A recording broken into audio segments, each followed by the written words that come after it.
할렐루야. 우리 주님의 은총이 여러분의 가정과 일터에 충만하시길 축원드립니다.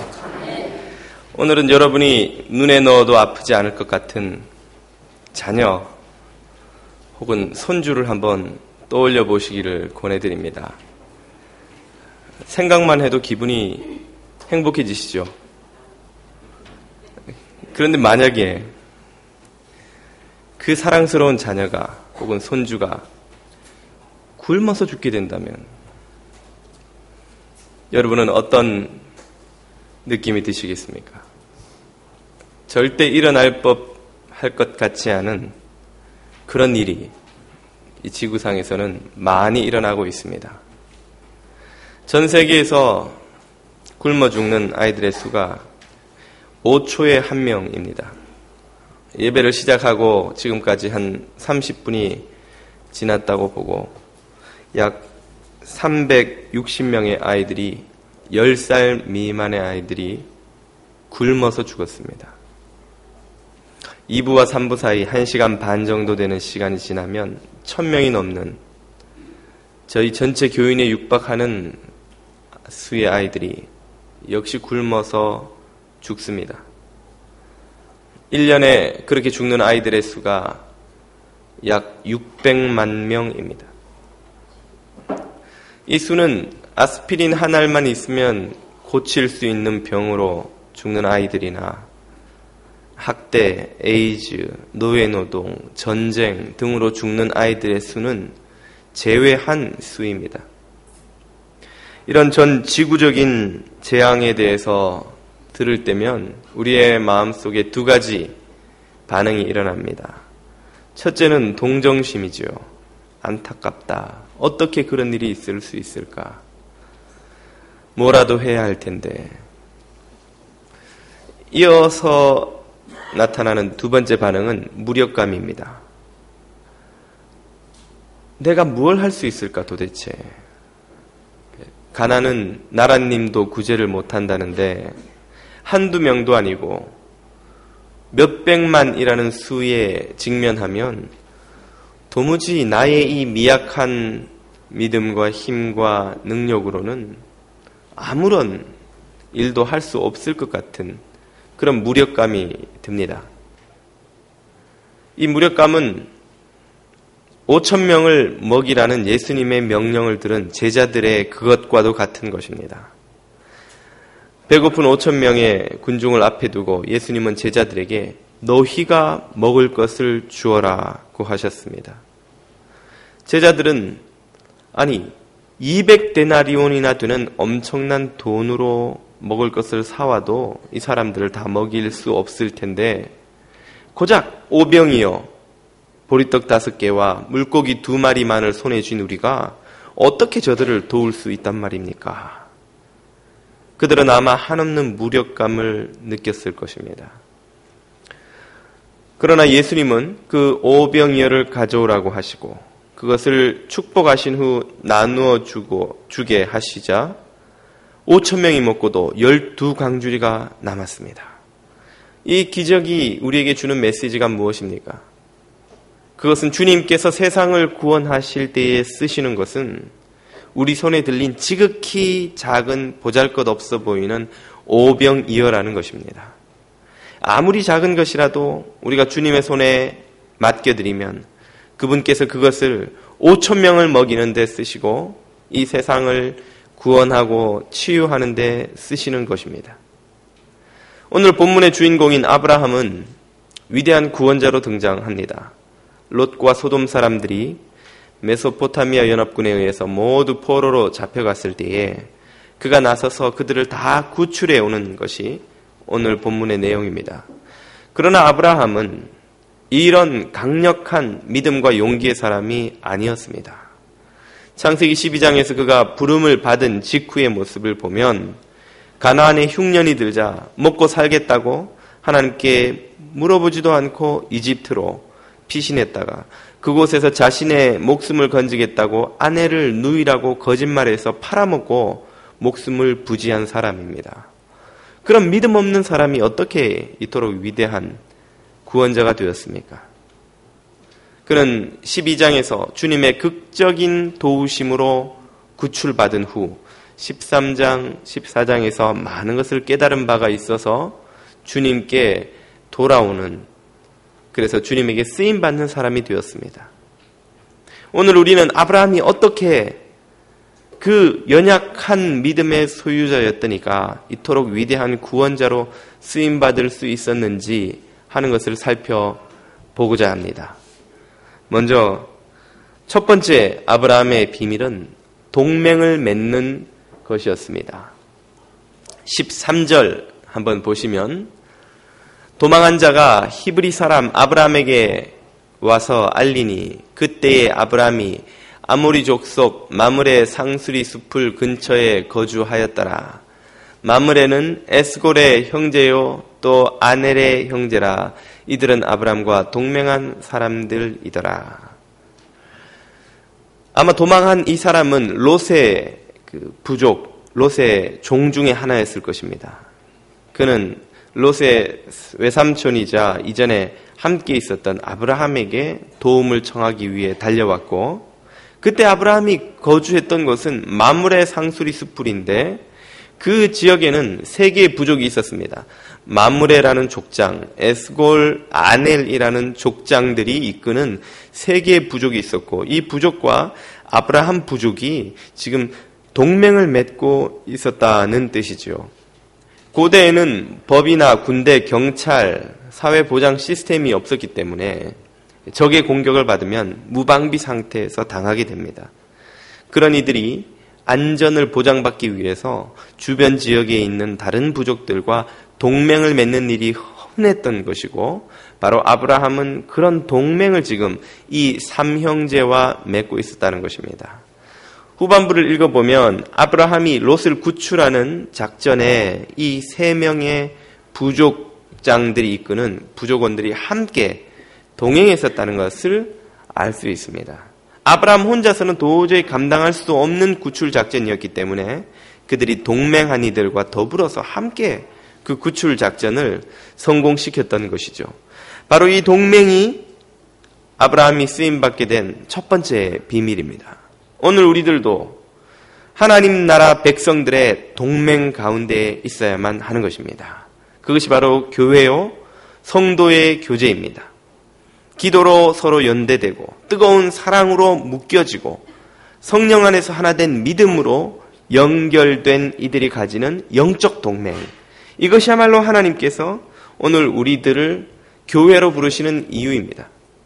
초대 교회에서는 이 동맹이 얼마나 단단하고 강력했든지 많은 이들이 그 동맹을 통해서 보호받고 구원받았고, 심지어 가난한 이들도 그 동맹을 통해서 먹을 것을 얻었고, 많은 교회 밖의 사람들이 자신들도 이 동맹에 가입하여서 안전을 보장받고 생명을 얻고자 교회에 몰려왔다고 사도행전은 보고하고 있습니다.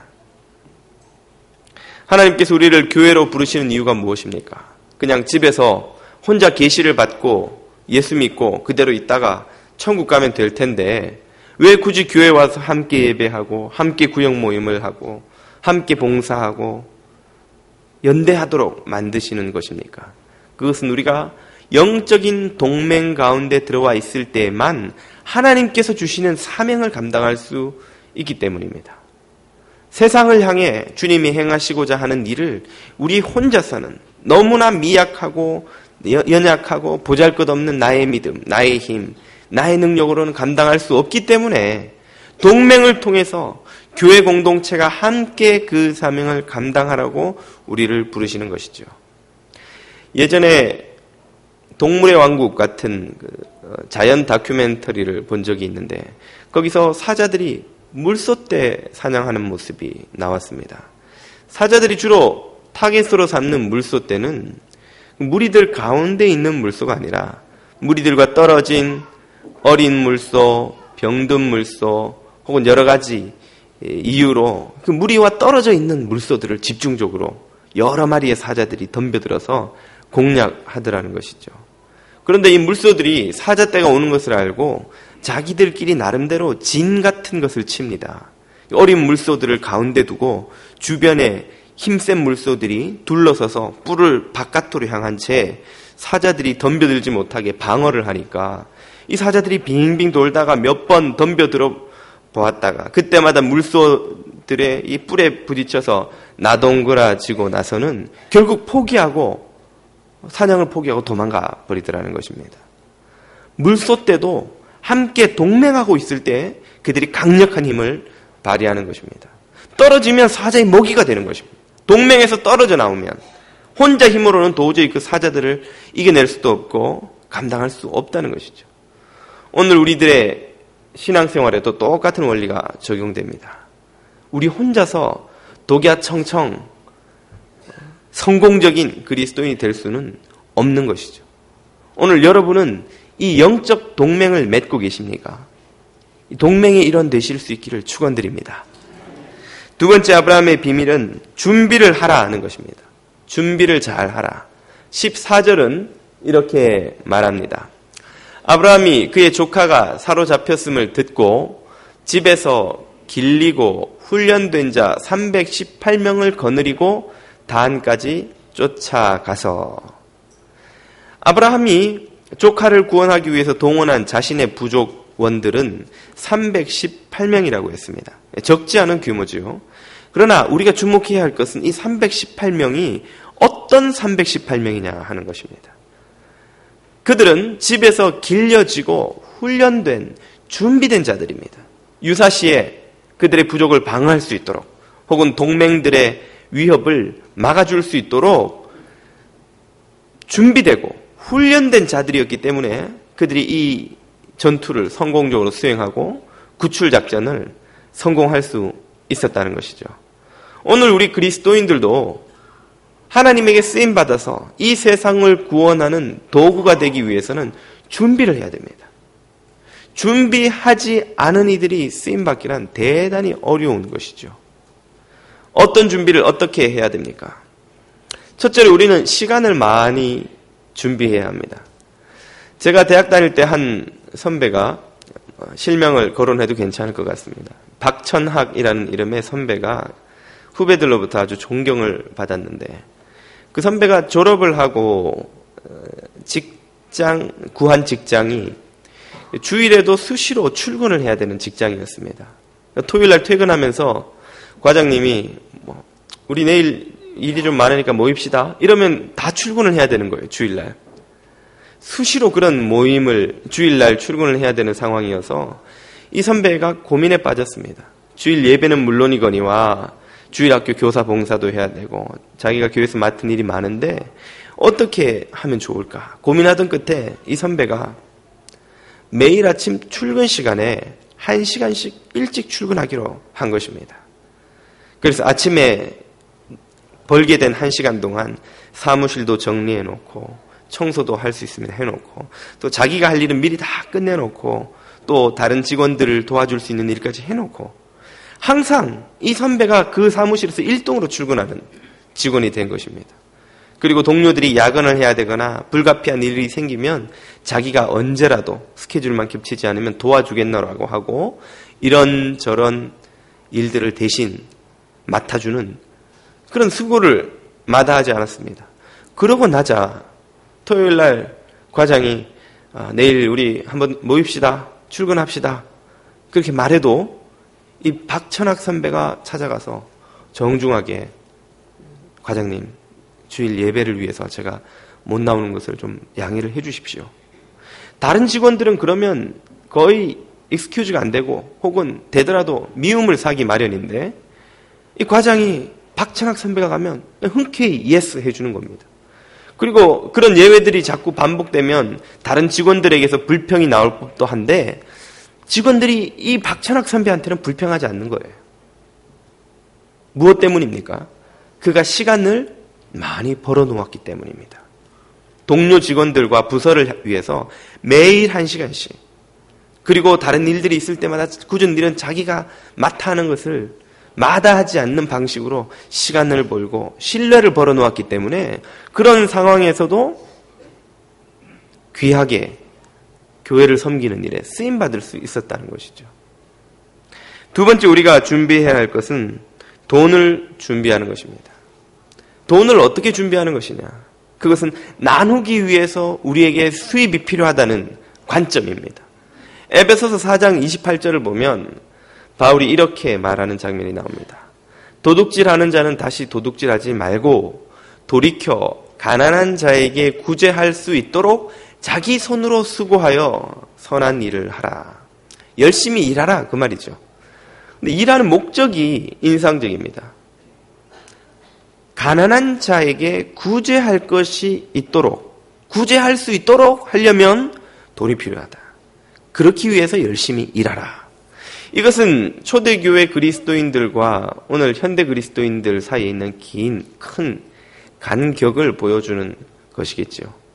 우리가 먹고 살기 위해서 열심히 일하고, 그리고 좀 여유가 있으면 혹은 좀 줄여서 구제도 한다, 이렇게 생각을 합니다만, 바울의 관점에서 볼 때는 구제를 위해서 우리는 열심히 일하고 일하면서 먹고 살게 되는 것이고, 그 강조점이 전혀 다르다는 것이죠.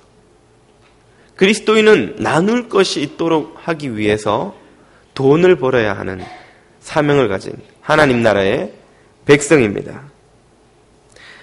한국에 김장훈이라는 이름의 가수가 있습니다. 어르신들은 잘 모르실 텐데, 그가 속된 말로 뜨기 시작할 때, 가수로서 알려지기 시작할 때 그의 목회자셨던 어머니가 그를 데리고 보육원 2곳을 데리고 가셨답니다. 그리고 그에게 말하기를, 장훈아, 네가 성공을 하더라도 하나님이 왜 너에게 성공을 주시는지를 절대로 잊어버려서는 안 된다. 그 어머니의 교훈을 김장훈 씨는 마음에 깊이 새겼습니다. 그리고 그가 가수 활동을 하고 콘서트를 할 때마다 그 모든 것이 그들을 돕기 위한 것이라는 이해를 가졌고, 그래서 그때부터 자신의 수입을 도네이션 하기 시작해서 요즘도 월 평균 1,500만 원 정도 도네이션을 한답니다. 그냥 1,000원씩 계산하면 15,000불쯤 되겠죠. 굉장히 성공적인 가수니까 가능한 것이겠지만, 그래서 그가 9년 동안 도네이션 한 돈이 약 30억이면 300만 불에 이른다고 합니다. 자기도 많이 벌고 많이 도네이션하고 했겠지만 그 자신은 아직도 월세집에 산다고 하죠. 왜 그가 열심히 노래 부릅니까? 왜 그가 열심히 자기 일을 하나요? 나눌 것이 있도록 하기 위해서 하는 것입니다. 세 번째로 우리가 준비해야 되는 것은 재능입니다. 재능이라 하면 학생이라면 열심히 공부하는 것일 테고, 비즈니스를 하시는 분이라면 열심히 경영하시는 것, 직장인이라면 열심히 자기 일을 해서 그 은사를 개발하는 것이 되겠죠. 아주 뛰어난 기술을 가지는 것이 되겠죠. 남들이 하지 못하는 기술을 가지고 있거나 아주 어려운 라이센스를 따면 우리는 그런 사람을 왜 부러워합니까? 그 라이센스로, 그 노하우로 많은 돈을 벌 수 있기 때문에 그런 것이죠. 그러나 하나님 나라 백성에게는 그보다 더 중요한 목적이 있습니다. 그 남들이 갖지 못한 재능으로, 남들이 갖고 싶어하는 재능으로 하나님 나라를 위하여, 이웃을 위하여 사용하기 위해서 준비하는 것이죠. 신대원 다닐 때 저와 동기였던 문혜정이라는 이름의 자매가 있었습니다. 한 번은 소그룹 모임에서 삶을 나누는 기회가 있었는데, 그 자매가 신학교 오기 전에 자기 남자친구와 결혼을 약속하게 된 것입니다. 그리고는 둘이서 우리는 어떤 인생을 살까 기도를 하다가 하나님을 위해서 선교사가 되자, 그런 마음을 먹었습니다. 그런데 선교가 그냥 됩니까? 안 되니까 우리가 어떻게 하면 좋을까? 남자친구는 의대에 가서 의사가 되고 여자친구는 신학교 가서 목사가 되어서 부부가 하나님의 말씀도 전하고 사람들의 몸도 고쳐주고, 그러면 얼마나 선교가 잘 될까? 그렇게 마음 먹고 신학교 왔다는 것입니다. 지금은 그 두 부부가 다 학교를 졸업해서 남자는 의사로, 여자는 목사로 부부가 카자흐스탄에서 선교를 하고 있습니다. 얼마 전에 카자흐스탄에 내전이 일어나서 많은 그 선교사들이 피신했는데 제게 이메일로 선교 편지가 와서 이러저러한 기도 제목을 나눈 기억이 있습니다. 우리가 열심히 일하고 뛰어난 재능, 학식, 무슨 노하우를 만약 갖게 됐다면 그것은 무엇 때문입니까?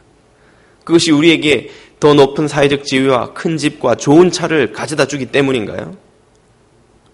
그 재능이 하나님 나라를 위해서 쓰일 수 있기 때문에 하나님이 우리에게 그것을 허락하신 것입니다. 우리는 그것으로 인해서 기뻐해야 하는 것이죠. 그것이 우리의 기쁨이 되어야 하는 것입니다. 이것이 바로 준비하는 그리스도인의 모습이라고 할 수 있습니다. 마지막 세 번째로 아브라함이 하나님의 구원 역사에 쓰임받을 수 있었던 이유는 그가 행동하는 사람이었기 때문에 그렇습니다. 그는 동맹을 맺었고 쓰임받을 때를 준비하다가 때가 되자 행동으로 옮겼습니다. 본문 15절 16절은 이렇게 말합니다. 그와 그의 가신들이 나뉘어 밤에 그들을 처부수고 다메섹 왼편 호바까지 쫓아가 모든 빼앗겼던 재물과 자기의 조카 롯과 그의 재물과 또 부녀와 친척을 다 찾아왔더라. 그는 준비만 하고 있거나 동맹만 맺고 있지 않고 행동하였습니다. 이 행동이 절대로 쉬운 일이 아니었으리라는 것을 우리는 그 전투 상대를 통해 알 수 있습니다. 지금 그가 대적하고 있는 이들은 메소포타미아 연합군, 그러니까 고대 최초이자 최고의 문명이라고 할 수 있는 스메르 문명이 자리 잡은 시날 평지, 바벨론 남부, 지금의 이라크 남부와 쿠웨이트 지역입니다.